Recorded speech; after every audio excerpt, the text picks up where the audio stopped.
All right, back with you here at Fifth Third Arena in Chicago, Illinois at the end of 20 minutes of hockey. It is a 1-0 game for Team Granado. The goal coming by Kessel, that back at the 13:30 mark. Glad to have you along for this one. I'm Nick Gismondi, and alongside me, well, Sherri McLean. That's me. How are you? Let's talk a little bit about this first period first and what we saw. Sure. Obviously, I love the action. End to end, very few whistles. Yes. You're obviously a fan of the game of hockey. What were your thoughts on period number one? It was a lot faster than yesterday's games. They got a lot more on the line today. I found the U.S. was more spread out, whereas the Canadian seemed to be all bunched up together, like especially around the net. Everyone was there. No one could lift it up and over. The U.S. Kessel had a great shot on net.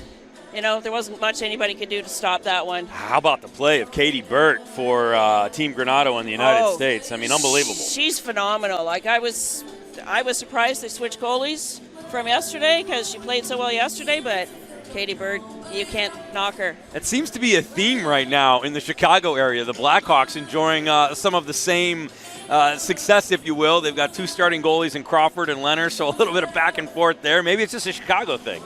You never know. I don't know. Like even Team Canada switched their goalie too. Yep.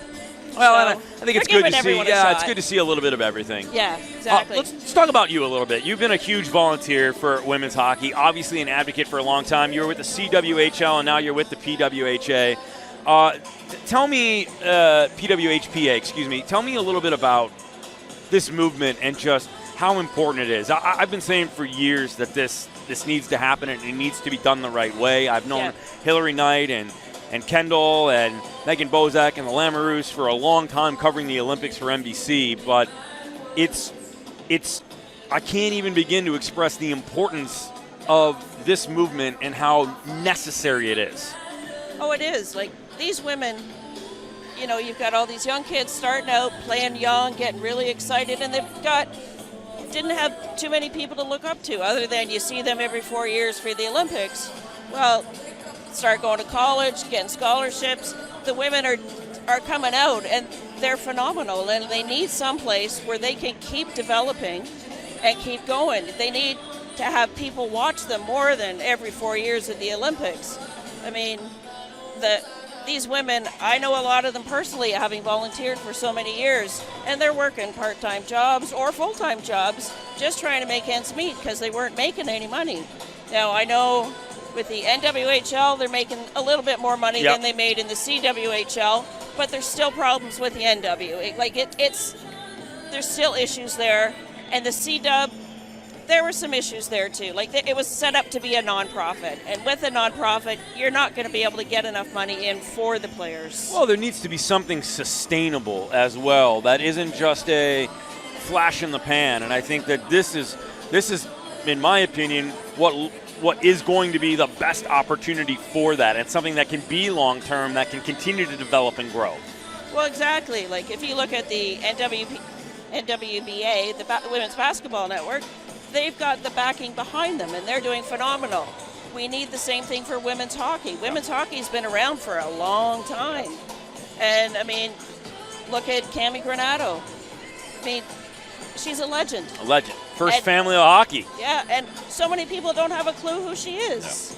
No. Like, to me, I'm just gobsmacked when I see these players, and I'm just a giant fan.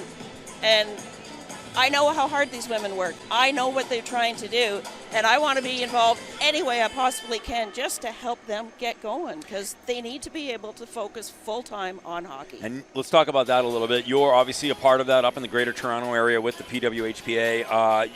You're running the volunteers up there.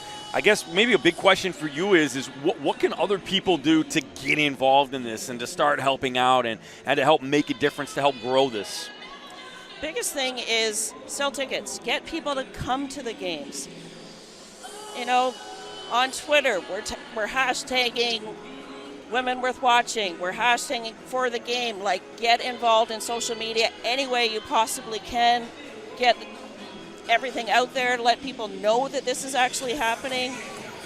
We're getting a little bit more coverage now, but it's still not the prime time. And we may not get prime time, and I understand that, but we need to get a little bit more than a YouTube feed, which Sure. I'm not knocking YouTube feeds because it's great, let me tell you. It's wonderful, but you need to get the networks a little bit more involved. Sure. And the only way you're going to get that is people demanding it. So if people want to come out and volunteer, contact anybody on the PWHPA and they'll get you to me, especially if you're in the greater Toronto area, because that's where I look after people. But yeah, contact them there. I'll get you involved any way I possibly can, because the volunteers they've got out here are superior. Like, they're doing a great job, and they've got a great base to come from. Like, I know for the first game in Toronto, it was kind of thrown together pretty quick, so we didn't have as many volunteers as we would have liked. Yeah. But we got the job done. We know what we're doing. But buy the merch, get on social media, and come to the games. Or watch the games any way you can. It is an incredible thing, and it is so needed and so necessary, and it is truthfully an opportunity to do something great for the game of hockey and a lot of very deserving people, not only that are playing it now, but for the future of the game on the women's side. I can't express the importance of it, and hockey is probably one of the greatest things that's ever happened to me in my life. It's given me my career, my family, my friends, and it's something that you can be a part of no matter if you're playing it or broadcasting it or a fan of it, and you won't make a mistake if you're involved with the game of hockey. That's right. That's it. All right, guys, we're going to take a quick break. We've got the second period coming up from Fifth Third Arena. Thank you so much for being with me. Thanks for having Great me. conversation. We'll have people get involved if they can help you out in the Toronto area. And period number 2 coming up in just a few moments. Team Granado leading this one by a score of 1-0 on the goal by Kessel. 40 minutes of hockey, more to come as the championship rolls on from Chicago.